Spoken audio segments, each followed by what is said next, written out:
Live yet? Uh-oh. Now you're No, we're live. live. Oh my goodness. We got to do this again. Oh my goodness. All right. Well, let's have some fun then, gentlemen. Let's do it.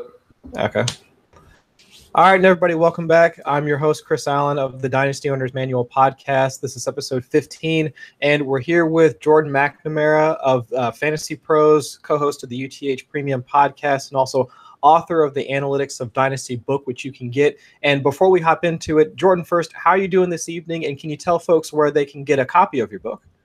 Yeah, I'm doing great. Thanks for having me on. I appreciate it. You can get the Analytics of Dynasty at analyticsofdynasty.com. I have some content up there. There's also a pre-order tab right at the top of the page, and a pre-order button on the right side. It's $25. If you pre-order before September 1st, we'll do a one-on-one strategy session. I'll give you some insights that I found from the book, some of the advanced analytics that I've been doing, so that way you can use them in the 2018 season for trades, and if you've got late startups, anything like that. And then the book will be released in January of 2019. So, but if you get your pre-order in now, you get the strategy session, you get a cheaper price than you do afterwards. So. Oh, that's amazing, man. And just for my own edification, just real quick, because I mean, I've been writing like off and on for different websites for the past year or so. So just so I can get a feel for at least your process for putting the book together, how long did it take for you to get all of that together? So it's kind of a funny story. I decided that in 2017, I wanted to play like a lot more DFS. Like I was into Dynasty, like I've been playing Dynasty for a while. I was like, I want to play more DFS. So I started playing maybe like 5 or 6 weeks of DFS. And I realized that like I didn't have enough like probabilities and sort of background in the probabilities of players to feel comfortable with it. So I sort of put it to the side. I said, it's going to be like a January, February, March type project. So basically the entire month of January and like half the month of February, I spent just crunching numbers, like just getting data together and just doing some analysis on hit rates and those sorts of things with the eye towards DFS. And then it's like sort of I kept doing it and I was like, wait, these same trends keep appearing like year after year. And I imported some ADP data and like sort of started cross-referencing just to see how much stuff would apply to DFS. Applied to, from DFS to Dynasty, and I realized that there was a ton of stuff. So I didn't really know what I was going to do with it at first, and so I figured maybe I'll write some articles for UTH or something. And so I just started writing just my thoughts, and I just started writing and creating like spreadsheets that are way too big and all sorts of things. And then by the time I finished writing, just like sort of getting my initial thoughts down, it was like 45 pages. And I was like, whoa, I go, that's a lot more than I thought it was going to be. 45 pages, man. Without really even like, there was no editing. Like, I mean, it wasn't even probably legible to anyone other than me, but it was just sort of like what my thoughts were. And so I started talking to some people that I talked to on Twitter. I was like, what do you guys think about this? And they were like, go for it. And so I just kept writing. Right now it's about 90 pages long. I'm just still doing some more work on it. It's not done yet, but there's still some more, like I'm trying to bust some narratives right now. It's like that's really like what my aim is at this part of in this part of my process. So yeah, that's sort of how the whole process went. I didn't set out to write a book, and then I sort of realized that there was book content in sort of my findings. So I just kept writing and it just sort of turned into it. So that's awesome. Yeah. And that's sort of kind of the way that things happen. And I wouldn't say that I've fallen into that, obviously, because I've never written a book before. But at least when it comes to when you're processing data and then when you go from analyzing that data and you start writing stuff down, I mean, if you have enough good content, you will find out that, oh, wow, I could, turn this into three or four articles, or I've got 1,800 words down and I feel like there's still so much more to go. So I absolutely agree that, I mean, when it comes to processing some of that data, that is definitely something that can happen. So turning it over real quick to my co-host Adam. So what's going on, man? How you doing tonight, Adam? What's up, guys? Yeah, it seems like everything that great ever happens is because of supply and demand. You needed content for yourself to make yourself successful, and now it's turning into a book. That's awesome. Yeah. And the funny part about it's funny you say that, because I didn't when I was sort of going through the process, I was like, there isn't really like a book. Like there's articles and like theories and stuff that are over article, but over sort of stretches of articles and series of articles, but there's not really like a full sale, I don't know, Dynasty manifesto out there. So right. That you could really find. So I figured to there wasn't a supply for it. So I said, maybe there'll be a demand. So yeah, that's Absolutely. funny you should say that, because that was sort of how it ultimately spurred me. That's awesome. So again, we want to try to get into, well, as much of your process and as much of kind of your findings as possible. But of course, we want folks to go ahead and check out your book as soon as they possibly can. But kind of getting into it as much as we can tonight. So when it comes into creating some of your evaluations and whatnot, can you give us kind of a sense for either the variables or metrics that you were most interested in, or that you found to be at least the most fascinating when you're going through all of it? Yeah, so one of the things that I've really found I guess there's really two big takeaways that I've come to, which is, the first one is that strategy matters more than the player that you take. So if you start out with a good strategy, and all too often we talk about, who do you like? Do you like this player or that player? What type of trade should I execute between these 6 potential players? Things like that. Those are good conversations, but I don't think they move the needle a ton on your win rate. Really moving it is having a good strategic approach that looks at numbers, that looks at film, that is sort of all put together in a way that has been historically successful, that has a good future outlook. And so I'm a big fan of having a strategy in place, whether it's a startup strategy, whether it's a rookie draft strategy, whether it's the type of players that you like to target. Having them knowing what the successful, where the types and the categories of players that are most successful and the prices that they're most successful at, and then drafting players that fit that strategy. So that's really like the big takeaway that I've had, that I think the strategy matters more than the individual player that you're taking. You want the player to reflect your strategy. The other thing that I've really found is that I think that the more that I look at this, like, I'm surprised at how much we're wrong in Dynasty. Like, and it's not at anyone in particular, but just by the nature of it, we can have really good feelings about players, do a ton of work on players, and they bust. And there's a lot of reasons for that: injuries, personality problems, competition. There's just stuff about players we don't know, and that we can't project. And so if we sort of come to it with the idea that even if I'm really certain on someone, the odds of them hitting aren't 100%, and make decisions with the idea that there's a good chance that you'll be wrong, I think that gives you a good way to structure your teams and structure your strategy. So that way you're not paying up huge for one player in a startup when they can't really get you all the way home to win a championship. Those sorts of things. And so that's really the two big takeaways I found for this, the sort of overarching strategies. And you mentioned going into a draft with a strategy. I find myself often going into draft with this very elaborate strategy, and I want this type of player. You can go into it with a productive struggle strategy. You can go into a fading age. I often find that strategy gets busted very quickly. Are you kind of stuck in stone on your strategy when you go into a draft? Or if your strategy gets busted and AB falls to you really late in the first, are you going to kind of flip-flop your strategy from maybe if you were going into it with productive struggle, are you now going to maybe draft a little older and maybe fade age a little for value? Or how are you going about implementing your strategy? That's a great question. I will do anything at the right price. So I'll trade anyone at any time for what I think is the right price. Like, my house isn't for sale right now, but if someone strolls up to my front door and offers me 4 times what I paid for it, like, honey, pack up, we're moving, Yeah, and absolutely. So I take that. I will trade anyone at any time. I will draft anyone at the right price. I think the price is key.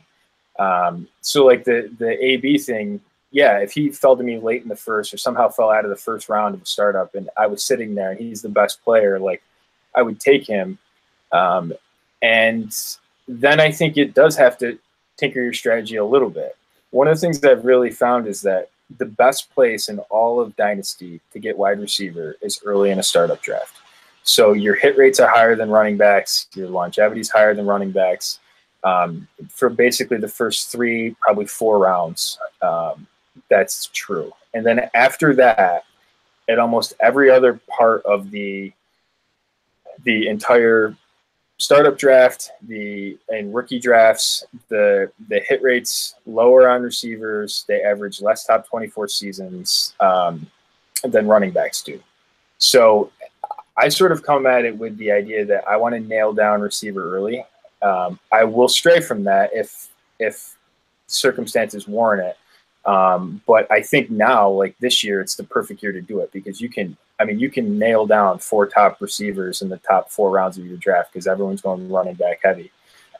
You can really fade. You can go 0 RB. Like, this is the perfect year to go 0 RB in a startup draft. And it's even better because you've got a good rookie class. So you can hit those rookie running backs in sort of rounds 7, 8, 9 and sort of backfill a pretty good roster. And those receivers can give you a good floor. They're going to give you a good floor of sort of long production. And then you can just keep pounding running back. I was in a draft with one of my co-hosts at UTH, Chad Parsons, and I kept using the phrase, let's just keep pounding running back. And by the time like we had picked like 10 running backs in a row, he was like so sick of the phrase. But it's really true. Like if you're in the volume business at running back, like that's where you want to be. And I think one of the things that I think has been sort of a narrative in Dynasty that I've come to not agree with through this research is that being loaded up at wide receiver with a lot of wide receivers on your roster, I think it's a bad strategy because they're tough to project when to start and they don't outproduce running backs. So if you can be in the volume business at the running back position, sort of a roster construction by being top heavy at receiver and then sort of narrowly selective at receiver, that's like what I found has been the most successful analytics based startup strategy. You bring up a lot of good points that get me thinking. So I would go into a draft with this elaborate strategy that I was talking about and I would find that it was getting busted right away, as I mentioned. So what I started thinking of is maybe just a fluent strategy. So what I started doing is just drafting best player available during the draft, but at that time, they're not players to me. They're just stocks. And I'm putting asterisks next to players' names as to who I want to put maybe on the trade block, quote unquote, maybe not actually on the trade block. But if I'm going for productive struggle and AB falls really late, obviously he doesn't fit the productive struggle mold. I can draft AB, continue drafting productive struggle, and then move AB for some pieces. And then you also mentioned this is a great time to draft wide receiver early. I've been able to start some super flex drafts, actually 2, with AB, Julio, and AJ. So some people might say that's kind of gross. And if you listened to our episode last week, that's a little bit too much stock in age. But you also have to think your Julio and AJ aren't that far off from Adams and Diggs. So you could easily turn your Julio and AJ to Adams and Diggs, Adams, Tyreek Hill, whatever, and maybe get some pieces added or subtract some pieces. So you definitely bring up a lot of thought-provoking ideas for these startups. Looking at some of your research, at what point in a player's career does college production stop being relevant? I don't know if it's college production as much as it's draft pedigree. I think that the higher drafted, like what you see, I think in sort of on both ends of the dynasty spectrum. So for young receivers, they tend to be highly drafted. Young running backs tend to be highly drafted. And sort of as you go in, 21-year-old running backs are really young. Are really highly drafted. They're obviously young, but they're really highly drafted. I think the average pick's around like 75 the NFL draft. And if you go out a year, it's a full round later of average. So that's a huge difference in terms of what you're looking at. At receiver in particular, like the guys that last a long time are the guys that have high pedigree. So, and that's probably a combination of their college production. It's probably a combination of their athleticism of just the fact that those guys are the guys that get an opportunity to be number one wide receivers, and once they do, they hang around. But I think it's an interesting conversation because you look at guys like Cameron Meredith in particular, like he doesn't have pedigree, like he flashes for a little bit and then they don't have much allegiance to him. Like guys like that, when they get hurt or when they have a down year, like the runway is really short for them. Like they have to sort of hit it all cylinders and keep hitting until, until they age out. And then or if they have a bump in the road, it's tough for those guys to recover. Whereas if you get a guy like Corey Davis or Mike Williams, like these guys, maybe not as much Laquan Treadwell, we'll see. I think there's more going on there than just his draft pedigree. But like those guys, they will get a long runway. And if you look like, as receivers age, their production really doesn't drop as much as it is them falling out of the league, right? So the guys that continue to play into their early to mid 30s, in terms of like their weekly production, like how many starter weeks you get out of them, it's not really a significant drop. What is a drop is the amount of players that are there because they're the non-elite guys that are dropping out. So I don't know if it's college production that stops mattering, but I think that pedigrees of players always matter. Receiver in particular, quarterback even incredibly so, and tight end very much. So I think when we try to assess both our rosters and also our roster construction, and we want to try and either bring in some new players, I'd say churn out our roster a little bit. Like we're always talking, like most folks are always talking about trade value. So I think like somewhere on your site, like you were talking about, should I trade players A and B for players C and D? Like just the quintessential profile of somebody trying to evaluate a trade. But how do you go ahead and validate a trade, or how would you go ahead and evaluate a trade if somebody were to offer it to you? Because the way it sounds, you're coming at it from a completely different angle when it comes to looking at the players in and of themselves. Because if your process for, or at least your approach for constructing your roster is different, I would also assume that your process for evaluating a trade would also be different. So can you walk us through that? Yeah, absolutely. When I'm looking at a trade, like before I start thinking about players, I start thinking about what I'm trying to accomplish. So if I'm contending, my goal really is to add production to my team in a way that's meaningful. So how do I go about doing that? Generally one of the things that I found is that to really move the needle on winning another game in your dynasty season. So in a 13-week dynasty season, to move your team up another win, you need to add 7 points to your average weekly production. And that matters a little bit on size of lineups and everything, but I just sort of took like a general, what I say would be like average sort of lineup construction. And that's sort of what I found. So if I'm not, like, if I can move the needle, figure out ways to make trades that actually move that needle, like that's what I'm looking at.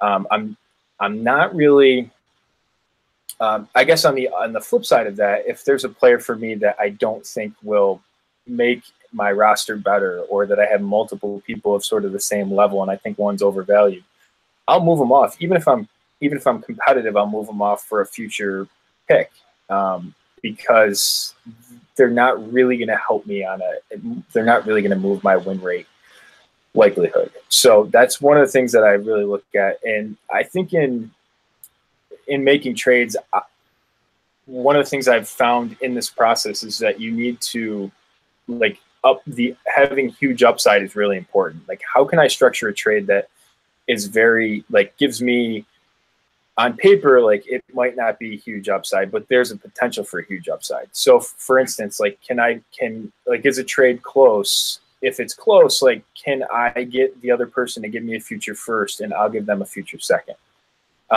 Because the upside of that future first, like, that's an immense upside, right? Like, if it's a top 3 pick, the odds of that player hitting are huge. Like, the odds of that player really moving the needle for you are really high.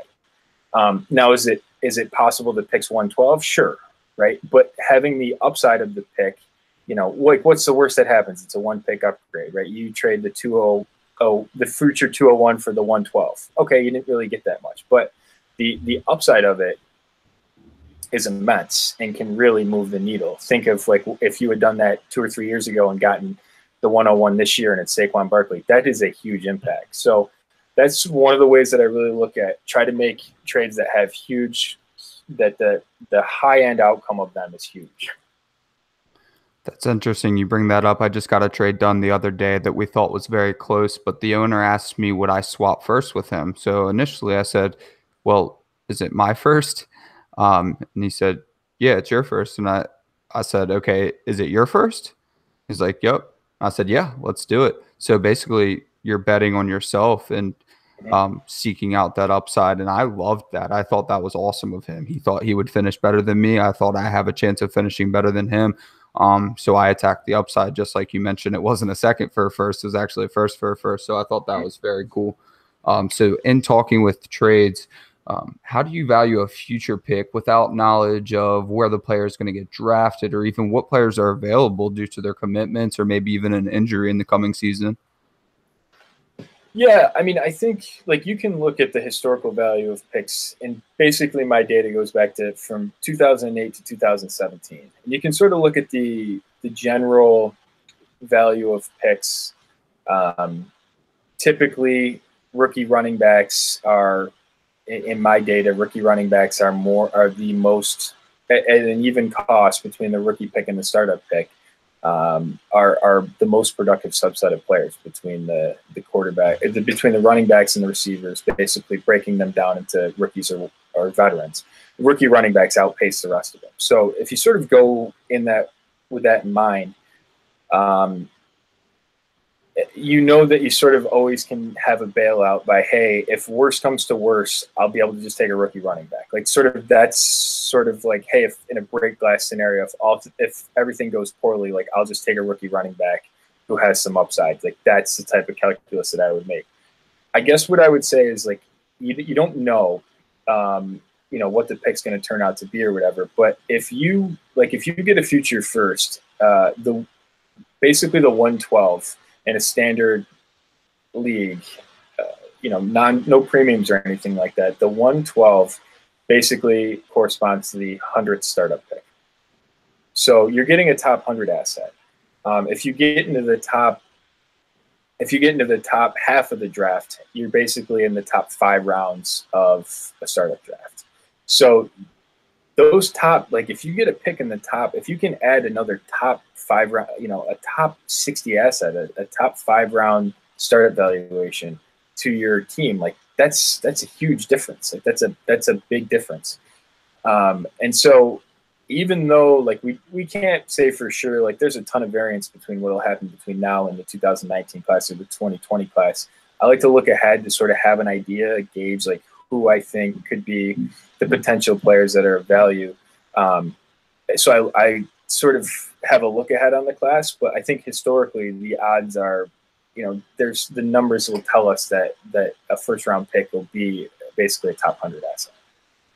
Sure. And does this value change from year to year? I know you just said that at very least you can just draft a rookie running back. Well, next year you're not looking at very many in the first round. You're actually looking at quite the opposite from this year. Does that matter to you? Are you less likely to be targeting a 19 first because of this next year?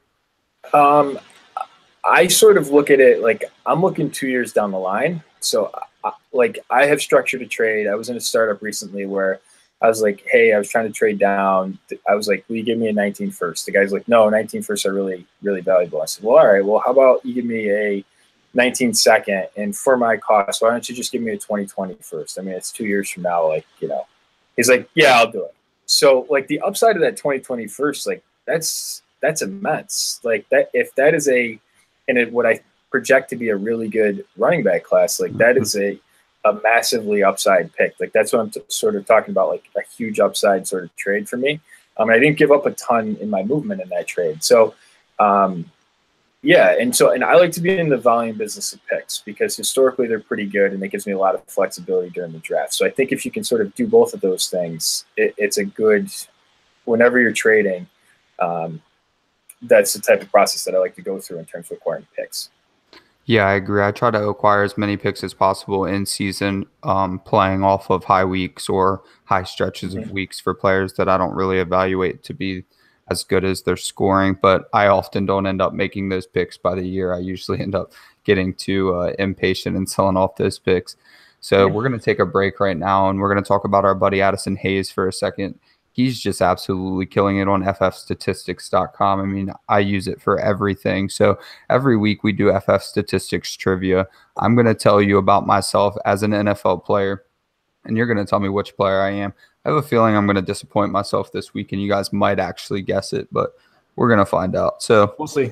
Last year I finished above average from the rest of the running back ones in the league 8 times. I finished the season as running back 5. Who am I? Running back 5? Yep. I believe this is standard and PPR. Maybe don't hold me to it. Okay, I was just about to ask if there was a... I think I checked both. Okay. 8 times? Yep, 8 times he finished better than the average RB1. And he finished the season as RB5. Who finished as RB5? Don't worry, we can cut out the dead air. I know. I can already see myself having to cut it out. Anybody give up? I can't remember who the RB5 is. What about you, Jordan? My recall's terrible this evening.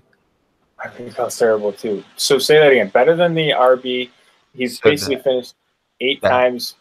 I don't know. 8 times better than the average RB1. He finished the season as RB5. It is Melvin Gordon. Wow.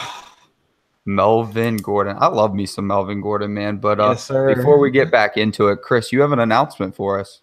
Yeah, absolutely. And for everybody that's listening this evening, I'm hoping that you guys have been following us for a while. And even if you haven't, you guys are in for quite a treat. So with our first announcement is that we've been picked up. This Dynasty Orders Manual podcast has now been sponsored by the great 4for4 fantasy site that I personally write for, but I'm hoping everybody uses their tools. But with that being said, since we are going to be sponsored, we'd also like to give back to you guys. So in doing so, what we're looking at doing is getting together some T-shirts so that we can get out to the folks. So we'll most likely be we're working with our buddy Jake Anderson at NFL Draft Talker to get together a nice graphic for us so that we can get printed. So look for us on Twitter posting about the shirts and whatnot in the next coming weeks. So we're really excited to kind of boost the podcast and bring some more hashtag content to you guys along with some merchandise. So we're really excited about it. Oh yeah. So getting back into the conversation, I know Jordan, you had discussed at least the notion of draft pedigree beforehand and how much it matters to you in terms of your player evaluation. But does draft pedigree, I guess, does the level of importance or does the priority change across positions? So would a quarterback with a high draft pedigree matter more or versus a tight end with a higher draft pedigree or things of that nature? So do you prioritize it the same across positions? It's not the same across positions. It's a little bit different. At quarterback, like if you're playing in super flex leagues, like guys like Kyle Aletta and these late guys, just don't you're better off taking Blaine Gabbert in terms of like the guys that hang around and sort of give you production sort of for a long period of time, or your high end, your early quarterbacks, like the first round quarterbacks have a really long runway. And even if they don't hit, like they're the ones that hang around. EJ Manuel, Blaine Gabbert, like those types. Trying to get the next Dak Prescott, it's nice when it hits, but the hit rate on that is just so low. There's basically been 2 quarterbacks in the last since 2008 that have hit from outside of day 2. So rounds 4, 5, and 6. It's just rounds 4, 5, 6, and 7. It's just really low. So trying to chase those guys is kind of a fool's errand. The other thing that I found really is that first round tight ends. So Eric Ebron right now, those guys hang around And I think it's probably a combination of like elite athleticism, but like look at Ben Watson, like those guys hang around forever. And so if you get like, even if their start isn't great to their career, like they will still stick around and sort of be there. That's a big, and the hit rate on day 3 of tight ends is abysmal. So I would rather, like, if you sort of avoid those 2 areas of drafting people, like that's pretty good process. And like, that's one of the reasons why I like Hayden Hurst. Like, I'm not a huge believer in him, but sort of history will tell us that he'll get an opportunity. Day 3 wide receivers, by and large, again, I wouldn't be on them. If I'm going to take someone on day 3, it's going to be a running back.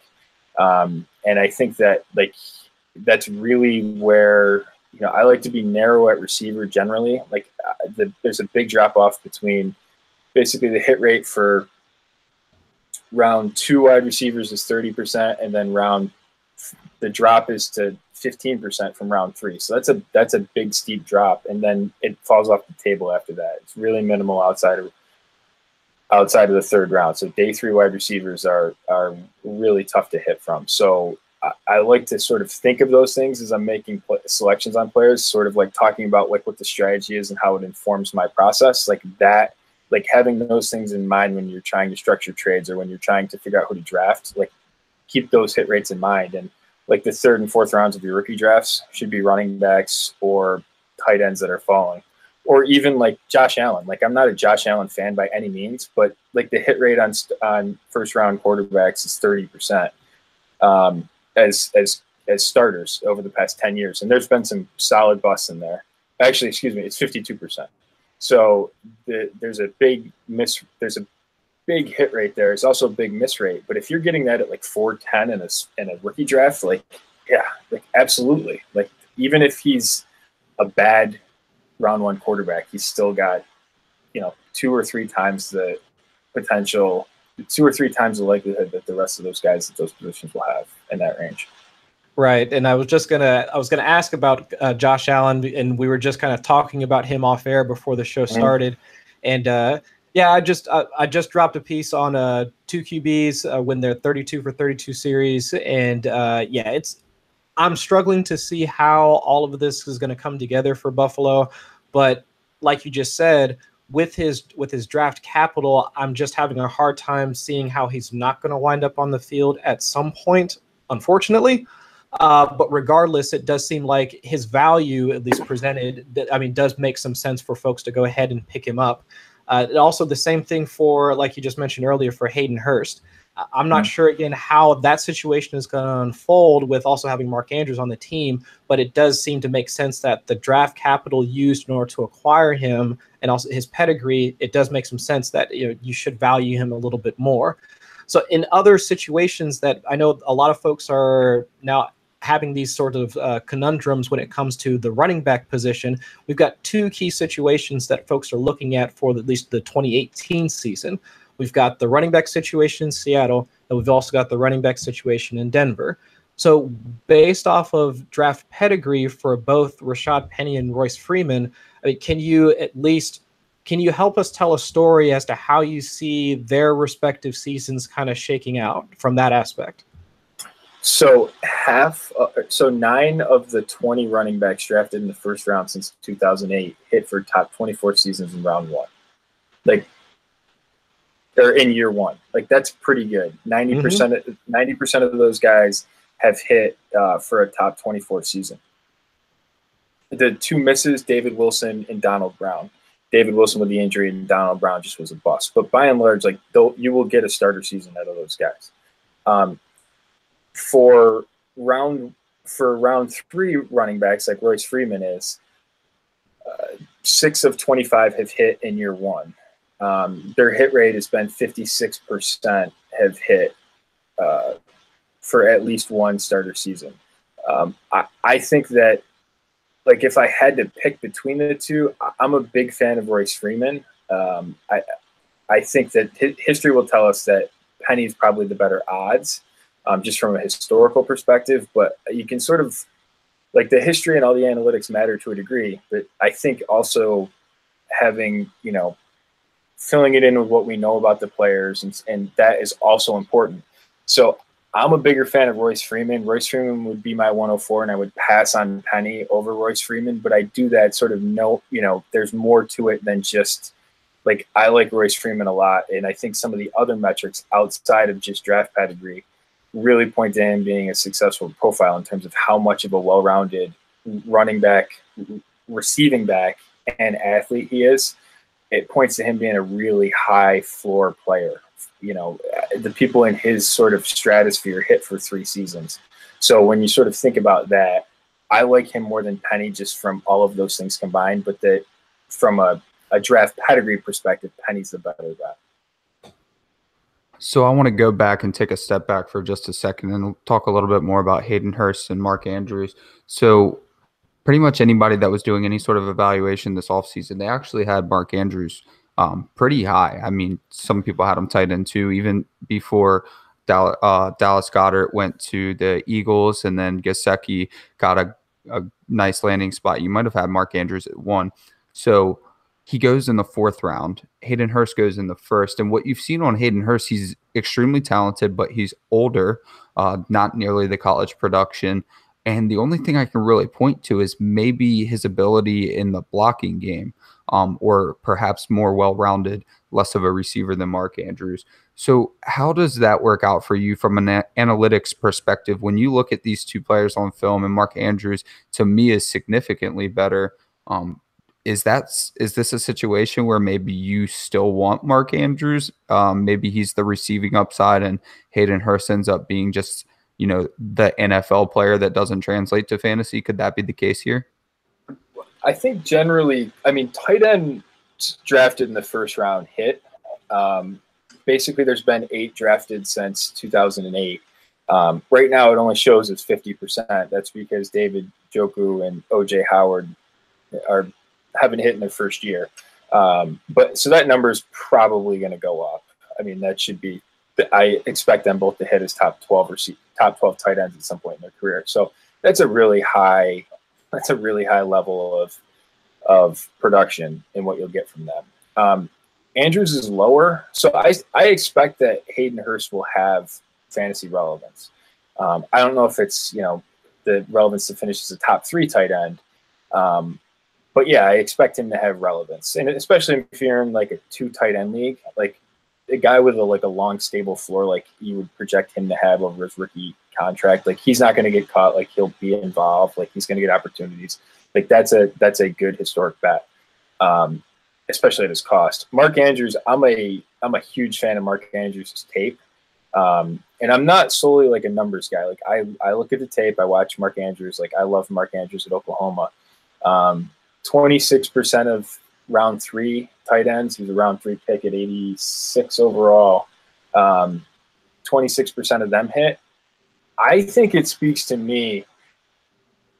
Like, tell me that Mark Andrews must not have been their best player on their board by like 50 picks to make that pick that they did. Like, it just strikes me as like they had like a late round 1 or early round 2 grade on him, and they just took the best player on their board because that's what they do. Like, that just totally strikes me what it is. I think that he's got the most receiving upside out of the 2 of them. And I like him more than Hurst. But again, I think Hurst is the cheaper one of the 2. And so I like one of the strategies that I've found is it's a good historic bet. Like in round 3 of a rookie draft, like just every year, you're either taking a quarterback or a tight end. And the tight ends that fall to that range are usually solid day 2 prospects. The quarterbacks in that range are you can usually get a round 1 quarterback in that range. And if you sort of do that, and if you can alternate years and have started, with a light tight end, we were talking before about how Charles Clay is a good bet like early, and if you're just trying to plug in a hole, if you sort of backfill that with Mark Andrews and then, next year you do it again, and just like the hit rate on that is pretty good in that range of the draft. Like you can sort of backfill that. So that's the type of approach that I get. So I tend to be on guys like Hayden Hurst and Josh Allen because that sort of is what my process is. I believe I took Hayden Hurst at something like 208, and then Mark Andrews went 2 picks later, and that kind of hurt, but that was just based on draft pedigree as well. I definitely believe that Mark Andrews is the significantly better player. So getting into analytics of Dynasty.com, You've written a piece on Kalen Ballage, someone who I believe if you could find a way to get the ball into his hands, he can do some excellent things on the field. Can you give us an overview of that piece you wrote? Yeah, so Kalen Ballage is like I say that he's the closest thing to David Johnson since David Johnson came out. He's a freak athlete. He's 228 pounds, and he's a good pass catcher. Like, he leaves some to be desired in the running game. I'll grant that to you. I don't know if you watch much Kalen Ballage at Arizona State, but it struck me the way that Tennessee misused Alvin Kamara. And what happened when Tennessee misused Alvin Kamara, like, he goes to a really good landing spot where they know how to use players, and he becomes very productive, and the Tennessee coach gets fired, right? Kalen Ballage comes out, was just, I don't know what they were doing with Demario Richard, running him into, just plotting him into the back of the line of scrimmage. They just didn't have a way to get, and if you watch their offense, I mean, it was brutal to watch. I mean, they had no flow to their offense. They never got Ballage involved in good ways. And so I think he was misused. Like, I think there's still meat on the bone. Like, I think you can't teach the things that he can do. And we know that profile is really productive.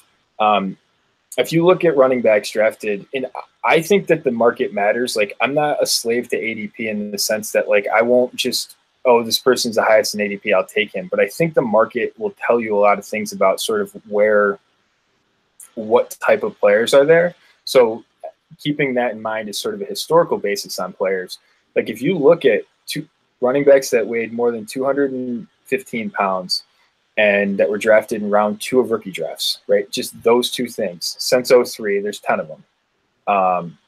Terrence West, Jeremy Hill, Zach Stacy, Christian Michael, Ajayi, Jordan Howard, David Johnson, David Cobb, Andre Williams, and Deonta Foreman. If you take out the 2 dud athletes who were David Cobb and Andre Williams, basically you're left with 6 guys who hit his top 12 or hit his top 24 running backs for a season. They produced a starter season. Christine Michael, who you could get a first-round pick for at multiple phases in his career, even though he didn't produce a top 24 season. And you got a rookie in Deonta Foreman, right? Like, the guys in that area hit, and they hit generally because they're day 2 or early day 3 picks, and they have some opportunity. And, like, I look at, and they hit high too. Like, Jeremy Hill was like a 3rd-round startup pick for a period of time. David Johnson won people leagues. Like, you can get running backs in that range. And so if you sort of look at the type of bets that you want to make on players, like, that's the type of, like, those are the type of strategic and structural things that you'll get in my book. And that you'll sort of know the general types of players to pick. And he reflects a really productive strategy. And that's why I like him. Like, he's an auto pick for me in the 2nd round. Like, is there a chance that he fails? Yes. But the history will tell us that his likelihood of succeeding is actually probably better than we give him credit for. Now, that's interesting, because now if I'm looking at it, at least what I got from the piece, you were looking at, the article seemed to be more or less the intersection of the player, his athletic talents, and also the hit rate surrounding his particular archetype. But if I were to look at it right now, or other dynasty owners looking at it now, they're looking at his current situation. I mean, they're looking at Kenyon Drake sitting in front of him, probably, and then also the inconvenient truth in Frank Gore. So how do you factor that in when it comes to evaluating a player like Ballage in his current situation? Well, I think cost is key. And so you're looking at Ballage in an area where you have basically day 2 receivers who hit, 20% of the time. And you're looking at other running backs in the area who, I mean, Nyheim Hines, I guess, is in that conversation. I don't know. When I look at Ballage, like, I think the upside on Ballage is a running back 1. Like, he's a guy that could finish as a top 12 running back. He has the type of profile that could finish as a top 6 running back in a year. Like, it's unlikely that happens, but that upside's there. And we talked earlier about taking bets that can win you leagues, like that can truly change the odds of your outcome. Like, And Nyheim Hines isn't really ever going to, like, he's a fine player, but he's never really going to move, I think, the needle all that much on you winning. Like, if Kalen Ballage hits, he will. And so those are the type of decisions that I want to make, because, and if you think about it, like, our aim in Dynasty is to finish as a top, like, you want to win, right? So if you're in a 12-team league, you got to finish 1 out of 12. How do you do that? That's a top 8 outcome, like a top 8% outcome. And to do that, like, you have to take risk. Like, you have to be willing to take upside. Smart. Don't just take willy-nilly bets, but take the bet that can really change your team. And if you look, like, a guy like Kalen Ballage, like the guys in that in that piece that I mentioned, like, basically 6 out of the 8 that weren't dog athletes have hit for top 24 seasons, and one of them hasn't gotten a chance to do it yet. It basically leaves out Christine Michael, who you could have gotten a king's ransom for. Like, that's all of them have returned positive value on that pick. So it's might be a slow start, but, like, he can use some coaching, and it's not like they have had, like, this devotion to running backs that have produced. Like, they just shipped off Jay in the middle of the season, like, after he had a good season the year before, you know? So in running backs, a position that you can be a backup and then become a starter because of injury or because of poor performance by the starter. I don't think Kenyon Drake sort of dug in forever, and Frank Gore, picking Frank Gore's backup as sort of the heir apparent is a fool's errand, because he'll probably play until he's like 55 at the rate he's going. Right. But you know, at some point, Father Time catches up to us all, unfortunately. So I just look at the profile, and at the cost, it's really, really attractive. All right, Jordan. So you mentioned in the table of contents something that just popped out to me. So I see value of a buy. Could you elaborate and maybe even provide an example of what the value of a buy is? Yeah. So one of the things I look at, like, how do you really move the needle on your teams? Well, like I said before, if you can improve your team by 7 points, 7 weekly points on average, you're going to increase your value you're going to increase your likelihood by basically 1 win a season. If you can sort of structure your team to get a bye, to be aggressive and get a bye, like that massively changes your outcome of your likelihood of winning your league. And let's just assume that you're a 60% favorite to win any game in the playoffs. I think that's probably high, but let's just assume that that's what it is. If you're playing 3 games, right, if you don't have a bye and somehow you're favored and you're basically, your likelihood of winning each game in the playoffs is 60%, your odds of winning the championship are 21%. Like, so you're the favorite in 3 games in the playoffs, and your likelihood of winning all 3 of those games is 21%, 22% if we're rounding up. If you only have to play 2 games, it's 36%. And so that's a huge, like, that is a massive difference in terms of, like, things that you can structurally do. So knowing that, sort of when you're putting your team together, obviously you're trying to make picks like Kalen Ballage can move the needle for you. When you're making trades, I don't think you should approach trading for playoff help as a trade deadline type deal, right? I don't think you should go too early in terms of trading for help on your team. I don't like to make bets really before I see a couple of weeks into the season, you know, just to make sure that my team's actually producing in a way that it is. But if I think that I'm like a contender, I've started off well, like I've got my pieces in place, I project myself coming in as a contender before the season, and I'm living up to that, like, let's make a move. And if we're going to need to make a trade, let's make a trade early, so that way we can use that player to help us get a bye. Because if they're not going to be a huge, like, if they're not a massive upgrade to your lineup, they're not really going to help you really boost your odds if you're only playing them for 3 or 4 games because you traded for them at the deadline.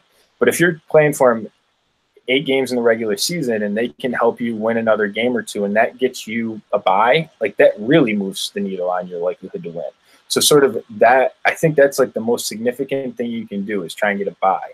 And if you're making your decisions about how you finish in the top 2 of your league. If 6 teams are going to the playoffs and you got 2 byes, like try and make decisions that make you a top 17% team in that league. Like that's the type of decisions that you need to make. And I think that that should structure how you make your trades too. So taking everything into account of what we've discussed this evening, so we're looking at value of a buy, how you structure trades, how you value trades. I mean, everything that we've looked at. So more or less, the majority of your methodology. Can you give us at least an example of a player that you're trying to buy right now, other than Kalen Ballage, and also a player that you're trying to sell as well? Yeah, I mean, I guess a player that I'm trying to buy right now, like, I don't know, is Julio's price going to go down? Right. I mean, he's not showing up to camp, right? He's got a lead upside. He's on what I guess I would consider a down season because he didn't have many touchdowns, but here's a guy that can really move the needle for you. That's probably an outlier outcome last year, but that's a guy that can, if he produces what his touchdown expectation would be based off of his targets, like that's a big possible outcome. Making a trade like that for DeAndre Hopkins last year would have done wonders because he was in sort of a similar thing. He had all these targets and it just wasn't efficient because of a number of things. And he regressed to his mean well above it. And really made changes. So that's a type of like player that I would look at. I like to have a lot of running backs on my team because I think that if you have a lot of running backs, especially if it's only a start 1 quarterback league, you can sort of really load up on running backs because you don't have to have depth at quarterback.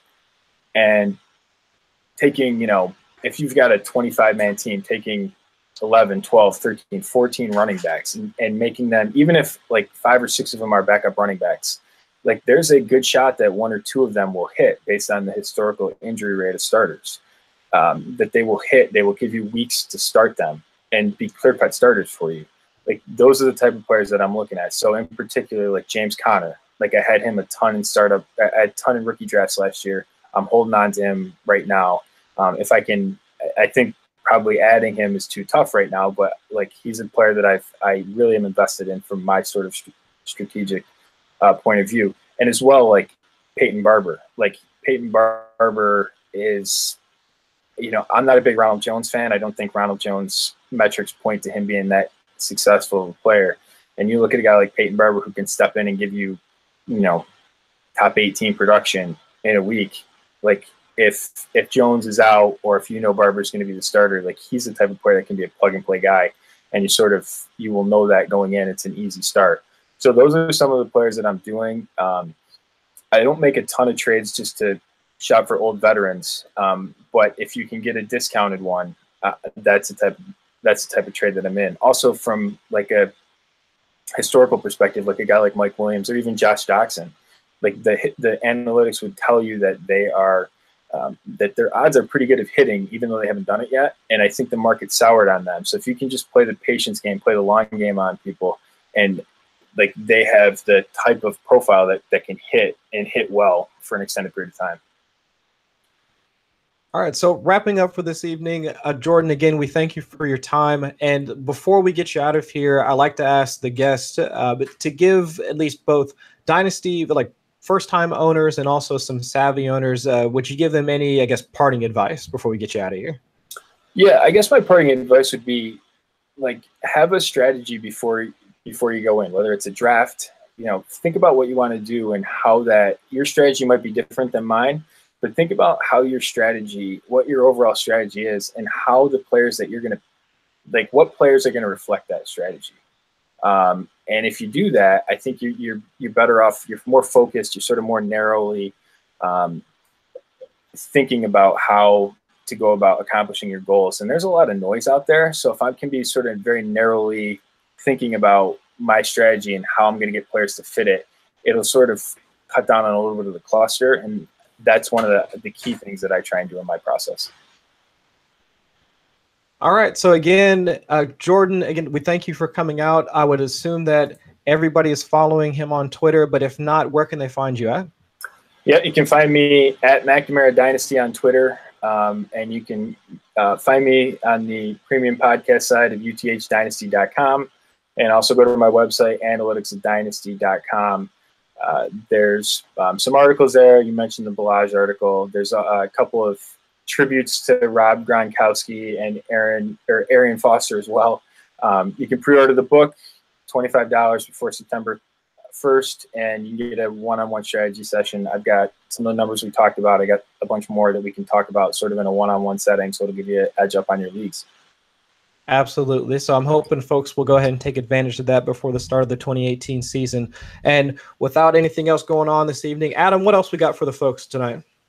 Yeah, I just want to use our platform real quick to talk about how awesome Julio is, because Jordan brought it up. So for whoever's still listening, I try to say all the time that players like Julio, players like AJ Green and AB, who have excelled over a period of time and are consistent 1,000-yard receivers, they don't exactly age the same. And we're watching that happen with Larry Fitzgerald. And those are all three examples of the same caliber player of Larry Fitzgerald. The fact that Julio is seeking a contract extension right now is a plus for me, an arrow pointing up for me.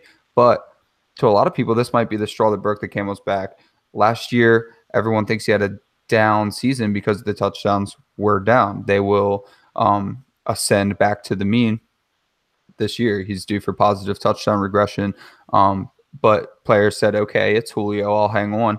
Well, now you have him in the news again, another quote unquote negative. And owners might be like, you know what? He was down on touchdowns last year, looking for a contract extension, don't know if he's going to play. Let me just sell Julio. Well, that's when I'm buying Julio, because it seems to me that the talks between the team and Julio are very positive, and him looking to get a deal done going into 30-year-old season is a plus for me. It means he's not even considering retirement. Once a player considers retirement, a la Ben Roethlisberger, it typically ends up being an arrow pointing down from there. But back to our parting statements. We really appreciate you guys listening. The viewers also will be on YouTube Live every week. You can subscribe at Dynasty Pregame. You can also follow us at Dynasty Manual. Follow me at DHH_Adam. Please go ahead and leave a rate, a review. Subscribe on YouTube, like I said, and I really appreciate you guys listening. Can't wait to get some t-shirts out there. Yeah, that'll be really fun. I'm excited to see what Jake comes up for us, and I'm really excited to see everybody, kind of sporting their T-shirts and stuff on Twitter. That'll be awesome to see. With that, I'm Chris Allen. I'm your host, and you can find me on Twitter at Chris Allen FF or FFWX. Yeah, that's my handle. So again, we'll hope to see you guys next week, and thanks for tuning in.